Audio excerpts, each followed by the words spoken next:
आदाब नाजरीन, my digital assistant Mohammad और आप देख रहे हैं तेलंगाना टुडे न्यूज़।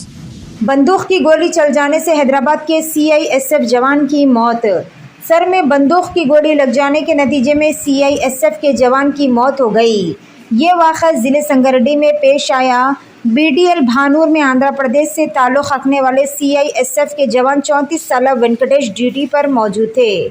वो आज बस से उतर रहे थे कि इनके पास मौजूद बंदूक अचानक चल गई, जिसके नतीजे में गोली इनके सर में लग गई और वो मौके पर ही फौत हो गए। मुतवफ़्फ़ी का ताल्लुक़ ज़िले नंदियाल से बताया गया है और वो हैदराबाद में सीआईएसएफ बटालियन में खिदमत अंजाम दे रहे थे और वो 13 साल से बरसरे खिदमत बताए गए।